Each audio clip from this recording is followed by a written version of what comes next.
5 years ago in Beverly Hills, California, a 23-year-old named Joe Hunt had a great idea.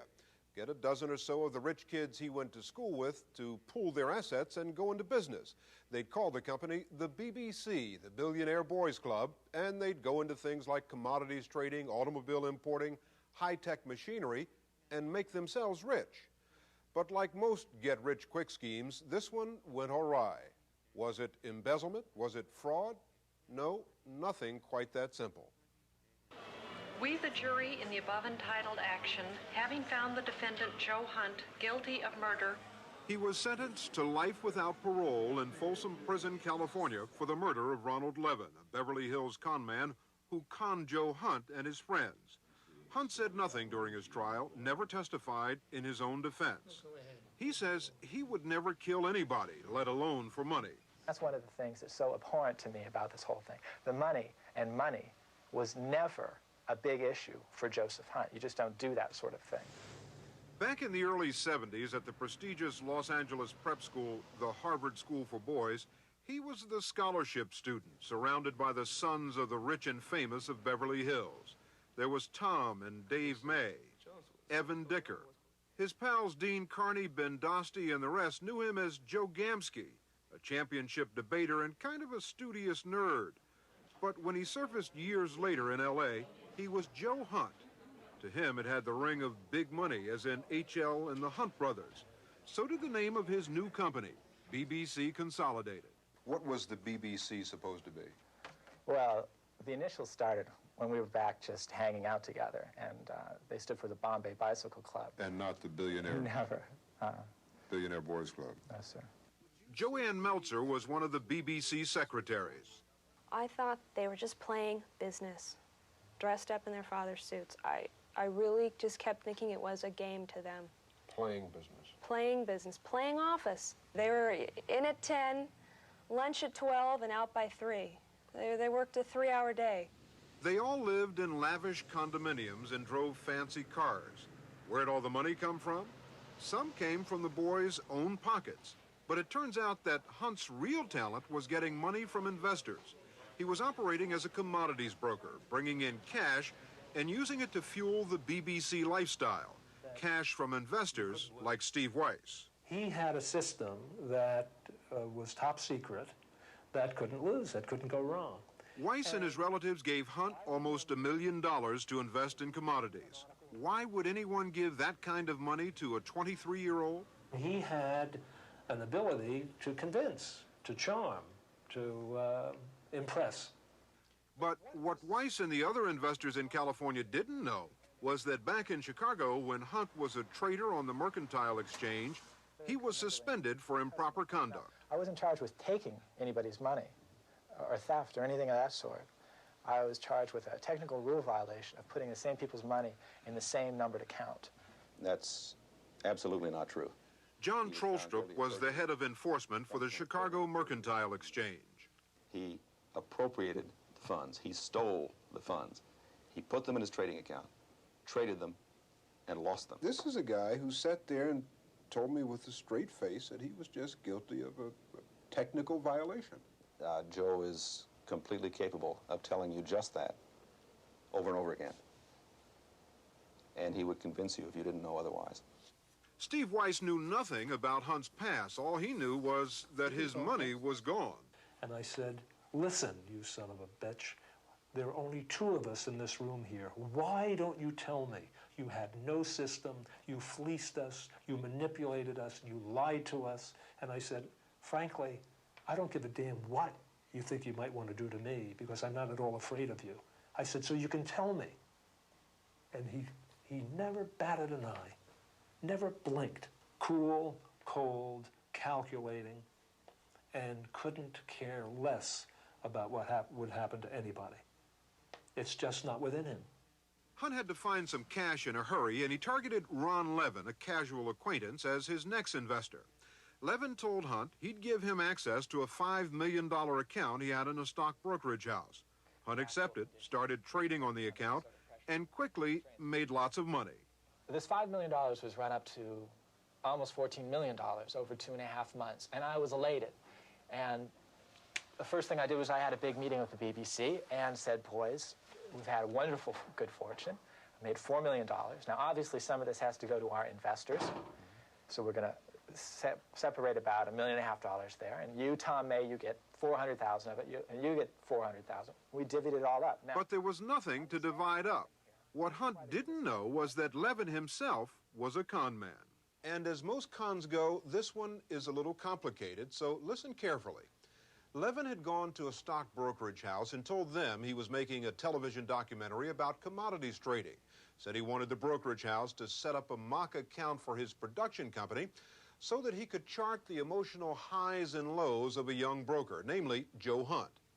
That brokerage house, believe it or not, agreed to make it look like Levin had $5 million in an account. And they agreed to keep the truth from Joe Hunt. Meanwhile, Levin was making real money from his scam.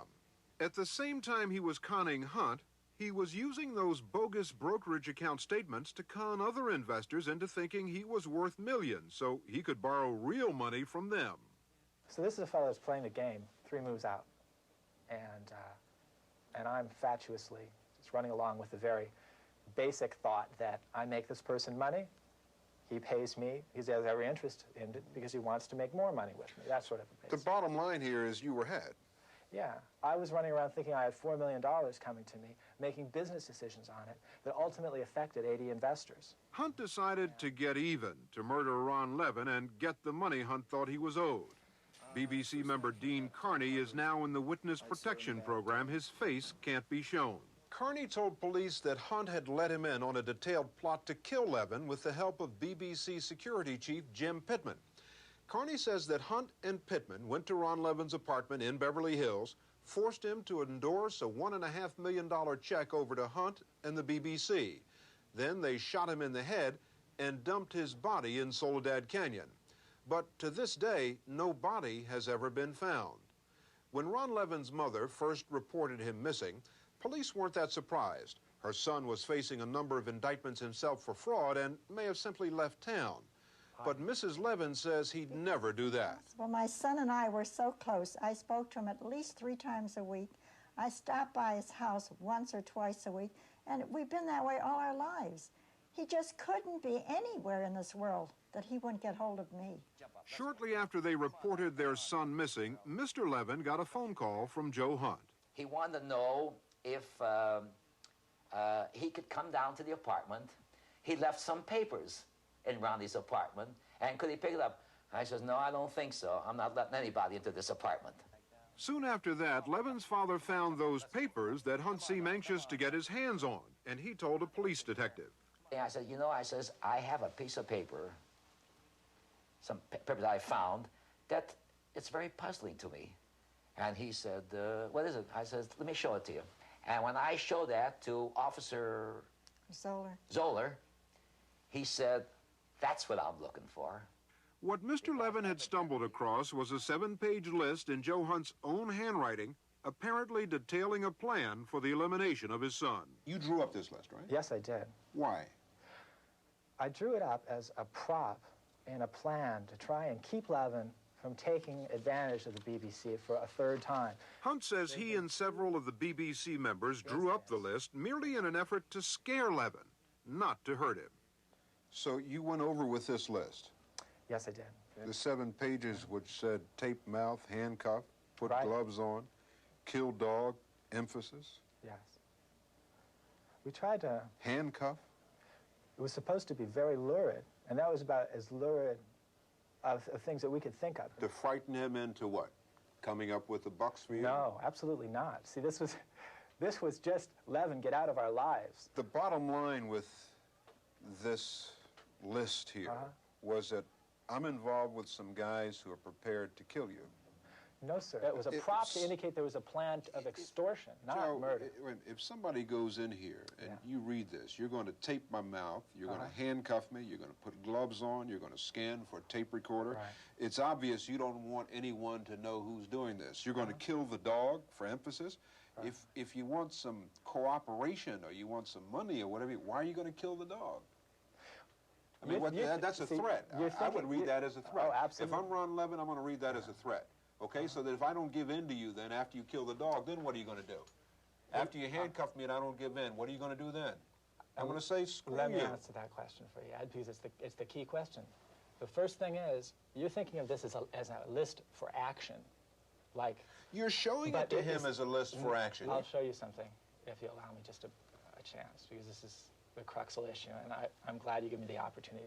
What I was trying to do, as I said, was pretend I had this meeting where these things were discussed by these very heavy players, that I took notes as the meeting progressed. And that's why I didn't try and have anything that looked like it was some sort of official, the master plan type thing. This is what we're going to do to Ron Levin. It was supposed to look, and if you see, I even left doodles and stuff on it on purpose. I wrote my name on it. It was supposed to be taken seriously by Ron Levin. Unfortunately, it wasn't. After I went through my entire spiel about this with him, he said, "Don't con the con man, Joe. This is ridiculous." Hunt's theory is that Levin took advantage of his idle threat and disappeared, faked his own death. And it is true that Levin's body has never been found. But BBC members testified in court that Joe Hunt told them flat out that he killed Ron Levin. He said that he killed Ron Levin, that he said Jim and I took care of Ron Levin or killed him. I don't know exactly. Even bragged about it. He said that it was a perfect crime, that there's no way in which we could be caught. Jerry Eisenberg was the BBC's in-house attorney. When talk of murder entered the picture, he says many BBC members got scared.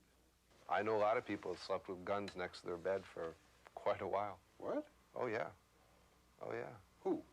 Me, 2 or 3 other people. I was threatened. I know other people who were threatened. Threatened by? Joe Hunt. What did he say? If you have double-crossed me or you have anything involved with my downfall, I'm going to get you. In the end, the jury believed Dean Carney and the other BBC members. The jury didn't believe several witnesses who claimed to have seen Ron Levin in different parts of the country at the same time Hunt was standing trial for his murder. There were those who said only a guilty man could have been so cool and collected while a jury deliberated his fate. If you could look at someone and tell from their face and their gestures whether they're telling the truth, but this is not a science, and it's something that's escaped human beings. I believe in the American judicial system. I am astonished that I was convicted, given the state of the evidence. But there's more, because Joe Hunt is going to stand trial for yet another murder. And this time, there is a body. After that $1.5 million check that Hunt and Pittman extorted from Levin bounced, according to testimony in court, the boys set out to kill this man, Hediat Eslamania, an Iranian millionaire living in San Francisco. Hunt and several BBC members, including Eslamania's own son, have been accused of kidnapping the elder Eslamania, locking him in a steamer trunk and transporting him to Los Angeles, where they were going to hold him hostage in this rented house and torture him until he signed over his assets to his son, who would then give the money to Hunt. According to state witness Dean Carney, who was promised immunity from prosecution if he testified against Hunt, all went according to plan until the old man died in the trunk on the way to L.A. Hunt says Carney is lying in order to save his own skin, that if anyone murdered anybody, it was Carney. I recognize I made a series of blunders that perhaps will keep me here for the rest of my life. But I didn't kill anybody, so I don't walk with my head down. There's no shame. When I go up in San Francisco and face the death penalty again, I hope I'll do it with my head up, because I did my absolute best. Joe Hunt continues to maintain his innocence and says someday Ron Levin will return. In the meantime, he awaits trial for the second murder. This time, it could be the gas chamber. What about the rest of the crowd? Jim Pittman, the so-called trigger man, pled guilty to accessory to murder after the fact, and Reza Eslamania has already been convicted in the kidnapping and murder of his father.